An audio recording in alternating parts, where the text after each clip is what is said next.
Salut, c'est Fabienne Maillefer. Aujourd'hui, j'aimerais aborder un sujet que j'ai intitulé « Quand nos animaux nous apprennent à grandir ». Eh bien, bonjour à toi. Merci de prendre ce temps, ce petit espace de respiration pour toi, pour écouter, sentir et peut-être, j'espère, pour te laisser toucher. Aujourd'hui, j'aimerais te parler d'un thème qui me tient particulièrement à cœur, un thème qui relie nos histoires humaines et le lien invisible mais si profond que nous tissons avec nos animaux.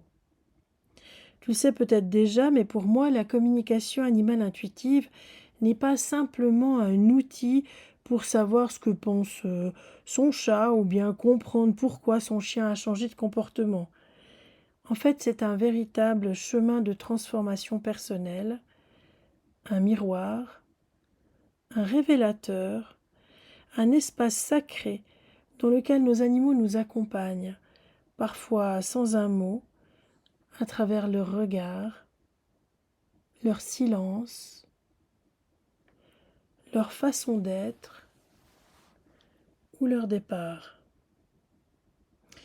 Il y a quelques jours, j'écoutais une thérapeute qui disait quelque chose de très juste. Elle disait « Vous savez, vos parents ont terminé leur rôle de parents ».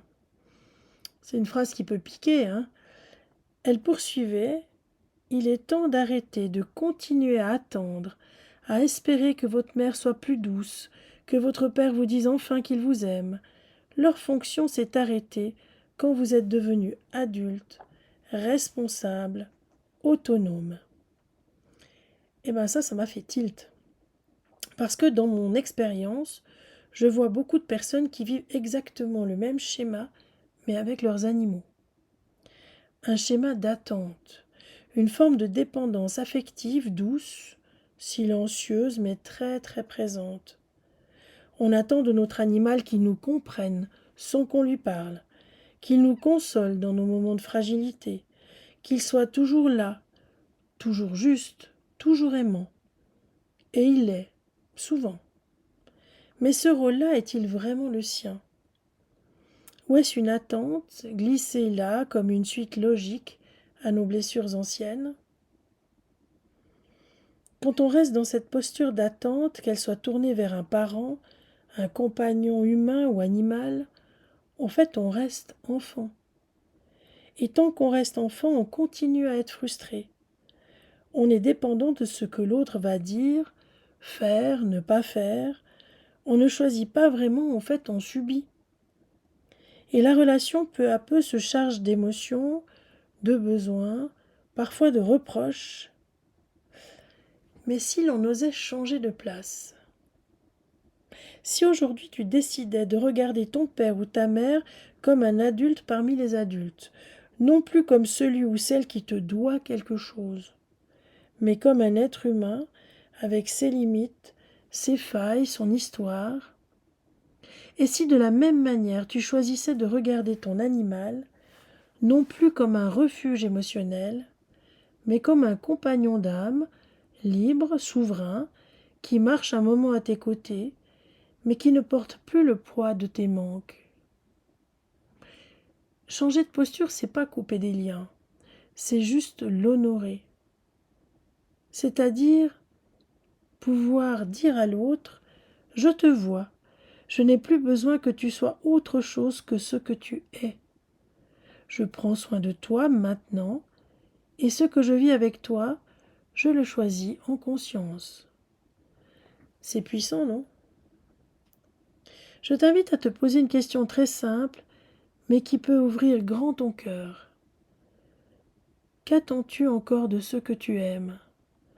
De tes parents? De ton compagnon ou de ta compagne? De ton animal? Et si tu disais aujourd'hui, en décidant dans le fond de ton cœur, de ton âme, de ton ventre, de ne plus attendre, mais de choisir. Choisir la relation, choisir la présence, choisir la liberté. Peut-être que tu verras alors ton chien changer d'attitude. Peut-être que ton chat te donnera un tout autre message. ou que le lien avec un parent, longtemps douloureux, deviendra plus plausible. Car c'est quand on reprend sa souveraineté, qu'on cesse d'attendre que l'autre nous répare, qu'on entre enfin dans une relation d'âme à âme. Et crois-moi, c'est là que la communication intuitive devient fluide, juste, lumineuse, parce qu'on ne projette plus nos besoins, on écoute vraiment.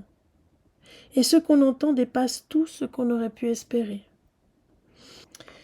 Alors voilà, je ne me refais pas, tu me connais. Je suis psy, je suis une thérapeute, dans l'âme et dans l'âme de l'autre. Et mon chemin, c'est de faire un petit bout du tien, à chaque fois que tu choisis d'ouvrir la porte à plus de conscience, plus de paix et plus d'amour. Merci d'avoir écouté ce moment avec moi. Et si ce message t'a touché, n'hésite pas à le partager, à l'offrir à quelqu'un qui en aurait besoin. Et surtout, n'oublie pas, ton animal est peut-être le guide que ton âme a choisi pour apprendre à t'aimer.